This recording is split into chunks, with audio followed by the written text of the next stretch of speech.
చేసుకుంటారు, ఎంతవరకు ఆ లెక్కలన్నీ వాస్తవంగా బయటకు వస్తాయి, ఇవన్నీ కూడా కొద్దిసేపు పక్కన పెడితే కవిత గారు ఇంకో మాట మాట్లాడుతున్నారు.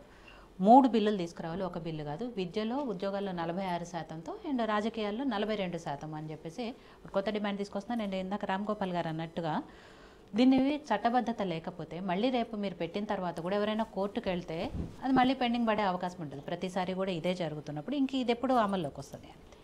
మేడం, ఈరోజు కవిత గారు మాట్లాడినటువంటి మాటలని మనం ఎక్కువ సీరియస్గా తీసుకోవద్దు. ఎందుకంటే వాళ్ళు 10 సంవత్సరాల అధికారంలో ఉన్నప్పుడు ఏం చేశారు? కుంటుకురాలు పనులు ఉంటారు. ఆ రోజు వాళ్ళు ఒక సర్వే చేయలేదు. వాళ్ళు బీసీలకు చేసిన న్యాయం ఏముంది, వాళ్ళ పార్టీ బీసీలకు ఇచ్చిన ప్రాధాన్యత ఏముంది, అసలు వాళ్ళు ఏ రోజన్నా ఎక్కడైనా బీసీలను గుర్తించినటువంటి సందర్భాలు ఉన్నాయా? వాళ్ళు ఏమి చేయకుండా ఈరోజు కాంగ్రెస్ పార్టీ మీద, ప్రభుత్వం మీద మాట్లాడడం హాస్యాస్పదం కాకపోతే ఏంది మేడం? వాళ్ళు 10 సంవత్సరాల అధికారంలో ఉన్నప్పుడు ఏ రోజు కూడా పూలే గారి విగ్రహం పెట్టాలన్న ఆలోచన కూడా చేయనటువంటి వాళ్ళు, వాళ్ళ ప్రభుత్వం పడిపోయిన తెల్లారే వచ్చి స్పీకర్ దగ్గరికి వచ్చి మీరు పూలే విగ్రహం పెట్టండి, లేకపోతే నేనేదో ఉద్యమం చేస్తా అన్నారు. తర్వాత ఆ మధ్యలో ఏదో వీళ్ళు ఏదో కేంద్ర ప్రభుత్వం మహిళా బిల్లు తీసుకొస్తుంది అన్నటువంటి కొంత మూమెంట్ చూసుకొని ఆ బిల్లు పార్లమెంట్లోకి వస్తున్న సందర్భంలో ఇక మొత్తం మహిళా బిల్లుకు మొత్తం మేమే పురుడు పోసాం, మేమే 9 మేమే గర్భంలో పోసాం అన్నట్టు ఒక 4-5 రోజులు మొత్తం మహిళా బిల్లు కోసం తానే పోరాడి చేసినట్టు ఒక కలరింగ్ ఇచ్చి మహిళా బిల్లు రాగానే చూసినావా మేము చేయడం వల్లనే మహిళా బిల్లు వచ్చిందని ప్రాబ్లం. కాబట్టి ఇవన్నీ ఏంది అంటే ప్రభుత్వం ఒక సిస్టమ్ తీసుకొని వచ్చి ఒక కార్యక్రమాన్ని ఫుల్ఫిల్ చేయాలనుకుంటున్నప్పుడు వాళ్ళు వచ్చి మాట్లాడి కేవలం మాట్లాడి 2 రోజులు ఒక టెంట్ వేసుకొని కూర్చొని మొత్తం మేమే చేస్తామని క్రెడిట్ తీసుకోవడము బీఆర్ఎస్ పార్టీకి బాగా అలవాటు అయిపోయింది. ఇవన్నీ ఏంటంటే కల్వకుంట్ల చంద్రశేఖరరావు గారు వీళ్ళందరినీ చెట్టు కింద కూర్చోబెట్టి బెత్తం పట్టుకొని నేర్పించినటువంటి పాఠాల్లో భాగంగానే ఇవన్నీ జరుగుతున్నాయి. ఇది ఇంతకుముందు పెద్దలు మాట్లాడుకుంటూ కాంగ్రెస్ పార్టీ నాయకులే మాట్లాడుతున్నారు. నాయకులు ఎవ్వరు మాట్లాడతారు మేడం. ఒక వ్యక్తి మాత్రమే మాట్లాడుతున్నాడు. ఆ వ్యక్తికి ఏదైనా రాసే ఎజెండా ఉండి ఉంటుంది. అందుకని వారు ఎక్కువగా అంటే దానిపైన వారు బాహ్యంగా మాట్లాడుతున్నారు. ఎవరు కూడా ఆయన నాయకుడు కదా, ఒక్క నాయకుడు మాట్లాడితే కాదు. 100 మందిలో 99 దీన్ని సమర్థిస్తున్నప్పుడు ఒక్క నాయకుడు వ్యతిరేకిస్తే దాన్ని ఎట్లా పరిగణలోకి తీసుకుంటాం? ఒకటే నాయకుడు మాట్లాడుతున్నాడు. ఆ నాయకుడు బట్ ఆ ఒక్క నాయకుడే బీసీలు అందరి తరపున నేను మాట్లాడుతున్నాను, బీసీ సంఘాలన్నీ కూడా ఇవే నా దగ్గరికి లెక్కలు వాళ్ళు అడుగుతున్న ప్రశ్నలే నేను అడుగుతున్నాను. ఏంది మేడం ఆయన దగ్గరకు వచ్చిన లెక్కలు? ఆయన ఏ రోజు బీసీల కోసం పోరాటం చేసిండు? ఆయన ఏ రోజు బీసీల కోసం ఉద్యమం చేసిండు? ఆయనకు బీసీ ఉద్యమాలకు ఉన్నటువంటి సంబంధం మరి ఏం చేసిందని మీరు పార్టీలోకి తీసుకున్నారు? ఏం చేసిందని మీ పార్టీ తరపున ఎమ్మెల్సీ టికెట్ ఇచ్చారు, గెలిపించుకున్నారు. ఆయన బీసీల ప్రతినిధి అని ఏ రోజు ఇవ్వలేదు. ఆయన మొదటి నుంచి కూడా పట్టభద్రుల కాన్స్టిట్యున్సీలో పోటీ చేసిండు. 2014 తర్వాత ప్రభుత్వం కాంగ్రెస్ పార్టీ అధికారంలోకి రాని రోజు కూడా ఆయన పట్టభద్రుల యొక్క వాణిగా పట్టభద్రుల యొక్క హక్కుల కోసం కొట్లాడతాను నేను అంటేనే ఎమ్మెల్సీ పదవి ఇచ్చినాను తప్ప ఆయన బీసీ ప్రతినిధి అనేమి ఇవ్వలేదు. ఆయన ఒక కుల నాయకుడిగా మేము ఎప్పుడు చూడలేదు ఆయనని. ఆయన పట్టభద్రుల యొక్క సమస్యల పైన 2 సార్లు పోటీ చేసినాడు కాబట్టి ఆయనకి ఎంతో కొంత అవగాహన ఉంది. ఆయన సభలోకి రావడం వల్ల ప్రభుత్వానికి పట్టభద్రుల యొక్క బాణిని వినిపిస్తాడని చెప్పి ఒక ఉద్దేశంతో ఇచ్చినాం తప్ప ఆయన ట్రాక్ మార్చుకున్నాయి. ఆయన వ్యక్తిగతంగా రహస్య ఎజెండాలు పెట్టుకొని మాట్లాడితే మేము చేయగలిగింది ఏం లేదు. ఆయన దగ్గరికి వీళ్ళందరూ లెక్కలు తీసుకుపోవాలా మేడం? ఆర్ కృష్ణయ్య లాంటి వాళ్ళు, జాజుల శ్రీనివాసన్న లాంటి వాళ్ళు, రాచల యుగేందర్ లాంటి వాళ్ళు తమ జీవితాలను పణంగా పెట్టి బీసీల కోసం కొట్లాడినటువంటి వాళ్ళు. ఆయనకు ఉన్నటువంటి పేరు కూడా ఆయన సొంత పేరు కాదు. ఆయన ఏదో ఒక కార్యక్రమం చేస్తే ఆ ఛానల్ ఆ కార్యక్రమాన్ని ఆ పేరును కూడా హైజాక్ చేసుకున్న వ్యక్తి ఈరోజు సడన్గా బీసీల మీద ఆయనకు ప్రేమ వచ్చింది అంటే ఈరోజు ఆయన ఎమ్మెల్సీ అయిపోయాడు. ఈ బీసీల కోసం మాట్లాడి ఆయన వ్యక్తిగతమైనటువంటి రాజకీయ ఎదుగుదల కోసము బీసీలను అడ్డు పెట్టుకుంటున్నాడు అన్న విషయాన్ని బీసీలు కూడా గుర్తించాలి. ఆయన మా పార్టీలు ఉన్నా, వేరే పార్టీలు ఉన్నా, ఎవరైనా సరే ఎవరిని కూడా మనోభావాలపైన రాజకీయం చేయడానికి కాంగ్రెస్ పార్టీ ఎప్పుడు కూడా వ్యతిరేకమే. అయితే కాబట్టి కాంగ్రెస్ పార్టీ నాయకులు ఎవరు కూడా బహిర్గతంగా కానీ అంతర్గతంగా కానీ ఎవరు కూడా దీనిపైన పెదవిర్చట్లేదు. అయితే ఈ యొక్క 3.1కి కూడా అవకాశం కల్పించడానికి కారణం ఏంటి అంటే మిస్ అయిందన్న విషయాన్ని మీరేం చెప్పలేదు. మిస్ అయిందన్న విషయాన్ని కాంగ్రెస్ పార్టీ అధికారికంగా చెప్పింది. చెప్పినప్పుడు దీన్ని ఏం చేయాలి, ఈ మిస్ అయిన 3.1ని మనం ఏం చేయాలన్నటువంటి విషయాన్ని కాంగ్రెస్ పార్టీ ఏం గాలి కొదిలేదు. మేము చెయ్యమని ఏం చెప్పలేదు. అసెంబ్లీలో ఎందుకు తీర్మానం పెట్టారు అప్పుడే? మరి చర్చ జరిగింది కదా, చర్చ జరగాలనే పెట్టినాము. దానిపైన చర్చ జరగాలనే మేము అసెంబ్లీలో తీర్మానం పెట్టినాం. అంతేగాని గత ప్రభుత్వం చేసినట్టు మీరు ఒక్కరోజు ఇక్కడ లేకపోతే, ఇక్కడ మీరు ప్రజెంట్ సార్ అని చెప్పకపోతే మిమ్మల్ని తెలంగాణ ప్రజలుగానే గుర్తించమని బ్లాక్మెయిల్ చేసినటువంటి పద్ధతి కాంగ్రెస్ పార్టీ ఏం చేయలేదు. వాళ్ళు సర్వే చేసి ప్రజల్లోకి తీసుకురాలేదు. ఏ రోజు సభకు పెట్టడం విడిచిపెట్టండి, కనీసం మీడియా కూడా ఇవ్వలేదు.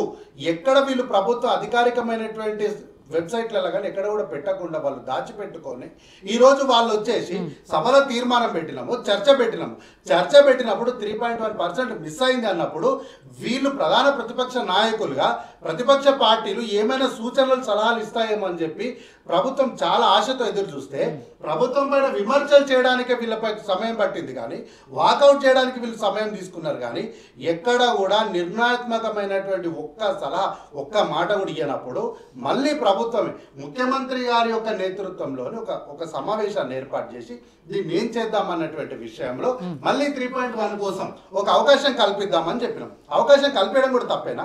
ఒక ఉదాహరణ చెప్తా మేడం, సరళమైన భాషలో చెప్తా.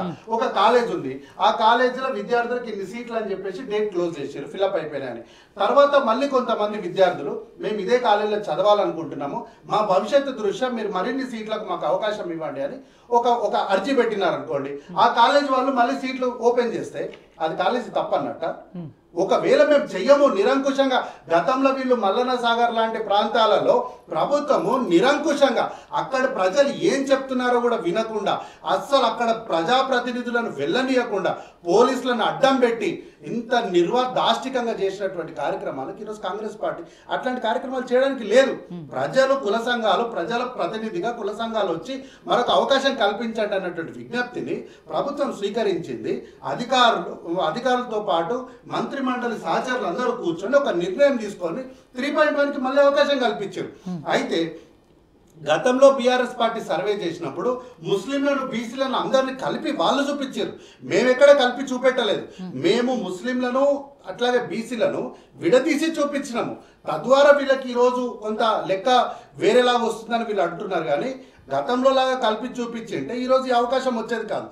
అయితే ముస్లింలకు ఎందుకు ఈ అవకాశాలు అంటే, మన దేశంలో కులాలు అనేటివి మనం చేసే వృత్తుల ఆధారంగా కులాలు వచ్చినాయి కాబట్టి ముస్లింలో కూడా చాలా మంది ఆ వృత్తుల పైన ఆధారపడిన వాళ్ళు ఉన్నారు.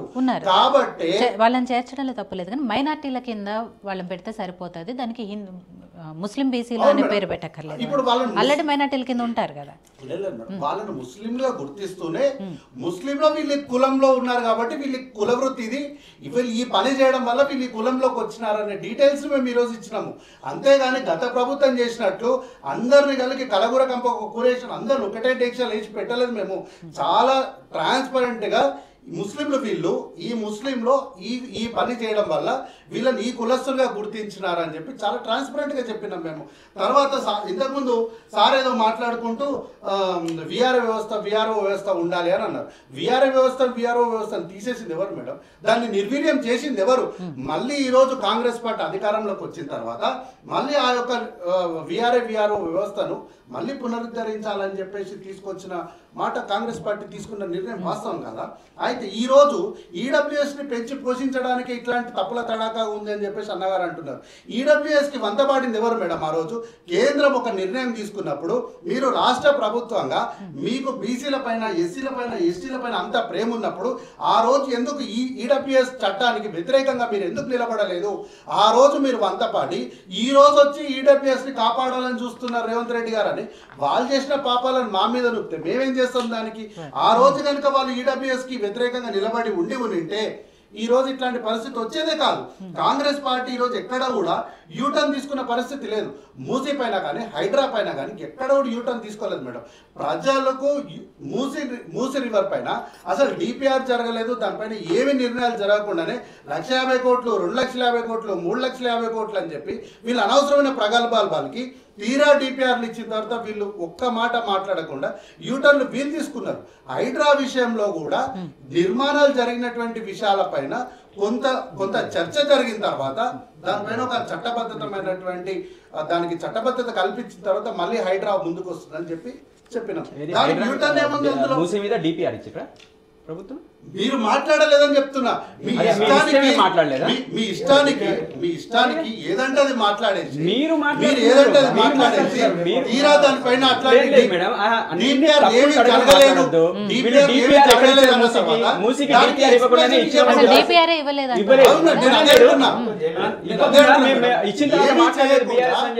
ఏమీ చేయకుండా వీళ్ళకి ఇష్టానికి మాట్లాడేసారు. దానిపైన ఇవ్వనప్పుడు మీరు ఎట్లా ముందే మాట్లాడేస్తారో అంత అవుతుంది ఇంత అవుతుంది అని జనాలకి ఎందుకు తప్పుడు సంకేతాలు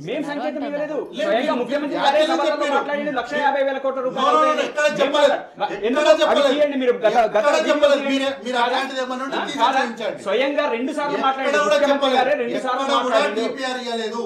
ఇవ్వలేదు. ఇవ్వకన్నా ముందే 1,50,000 కోట్ల రూపాయలు అయితే మీరు మాట్లాడారు. 1,50,000 కోట్లు, 2,50,000 కోట్లు, 3 లక్షలు రామ్గోపాల్ గారు కేటీఆర్ గారు ఒక మాట మాట్లాడారు, హరీష్ రావు గారు ఒక మాట మాట్లాడారు. ఇప్పుడు ముఖ్యమంత్రి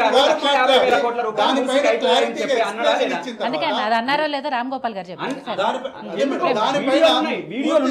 దానిపైన పూర్తి స్థాయిలో ముఖ్యమంత్రి గారు ఎక్స్ప్లెనేషన్ ఇచ్చిన తర్వాత కనీసం దానిపైన అవును మేము అన్న మాట తప్పు అని కూడా మాట్లాడకుండా తోకముడిచి దాక్కున్నటువంటి వీళ్ళు ఆయనే చెప్పారు అని చెప్పిన తర్వాత ఇంక మేము అన్నమాట తప్పని వాళ్ళు ఎట్లా అంటారు?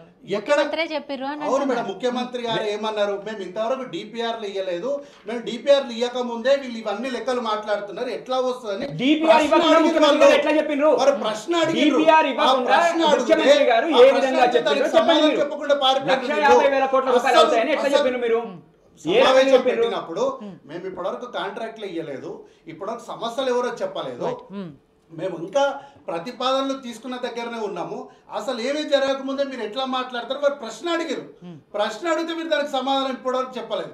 కాబట్టి ఇంతకుముందు సార్ కూడా మాట్లాడుకుంటూ అన్నగారు మాట్లాడుకుంటూ కాంగ్రెస్ పార్టీని నమ్మొద్దు, ఇది చట్టం చేయలేరు, యూనియన్ గవర్నమెంట్లో కాదు అని చెప్తున్నారు. యూనియన్ గవర్నమెంట్ చేయకపోతే కాంగ్రెస్ పార్టీని నమ్మొద్దంటే ఇదెక్కడ కామెడీ మేడం? మేము దీనికి చట్టబద్ధత కల్పించడానికి కట్టుబడి ఉన్నాము. 42% మేము రిజర్వేషన్ కల్పిస్తామని అసెంబ్లీలో సాక్షాత్ ముఖ్యమంత్రి గారే చెప్పిన తర్వాత ఇంకా దాన్ని ఒకవేళ బీజేపీ పార్టీ చేయకపోతే అప్పుడు కూడా మేమేం చేతులు దులుపుకుంటామని చెప్పలేదు.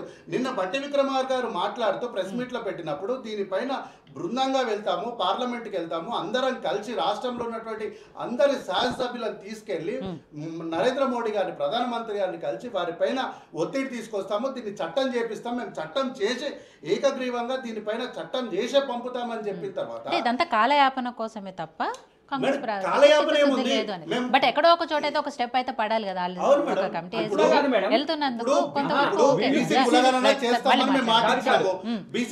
చేస్తామని మేము మాట ఇచ్చినాము. అప్పుడు ఏమన్నారు, మీరు చేస్తామన్నారు కదా, ఎందుకు చేయలేదు అన్నారు. తీరా మేము వచ్చి గ్రౌండ్ లోకి వచ్చి చేసేటప్పుడు వీళ్ళు ఏమన్నారు, మీరు ఎవరు పాల్గొనొద్దు అన్నారు.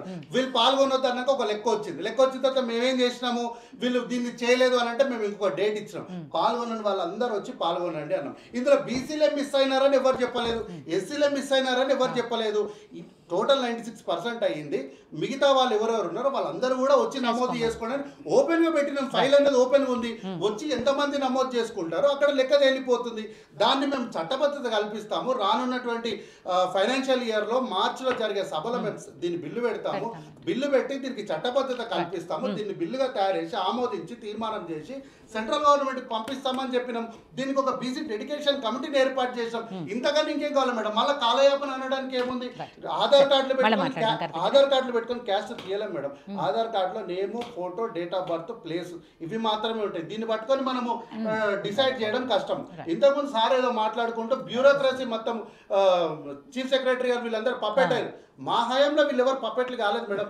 ఈ రోజు ఎగ్జిక్యూటివ్ బాడీ అనేది ఈ రోజు ప్రభుత్వాలు ఏవైనా కూడా లేదు, ఇది గత ప్రభుత్వంలో జరిగింది. కానీ ఈ రోజు కాంగ్రెస్ పార్టీలో బ్యూరోక్రసీ అనేది చాలా స్ట్రాంగ్ గా ఉంది. అధికారులు చెప్పినట్లుగానే అధికారులు నిర్ణయాలను పరిగణలోనికి తీసుకొని అక్కడ ఏమైనా సలహాలు సూచనలు ఉంటే దానిపైన ప్రభుత్వం ముందుకెళ్తుంది. కానీ ఎక్కడ కూడా అధికారులు కనీసం మాట్లాడని, కనీసం ఇచ్చిన జీవోలు చాలా మందికి ఏ జీవోలు ఇచ్చినా కూడా సంబంధిత అధికారులకు తెలియకుండా జీవోలు వచ్చినాయి. అటువంటి సందర్భంలో నుంచి ఈ రోజు ఒక జీవో ఇవ్వాలన్నా, ఒక సమావేశం పెట్టాలన్నా అధికారులు లేకుండా జరగని సమావేశాలు ఈ రోజు మనం చూస్తున్నాం. ఇది ప్రభుత్వం చిత్తశుద్ధి. ఒకటి మొన్న ఇందిరమ్మ లిస్టు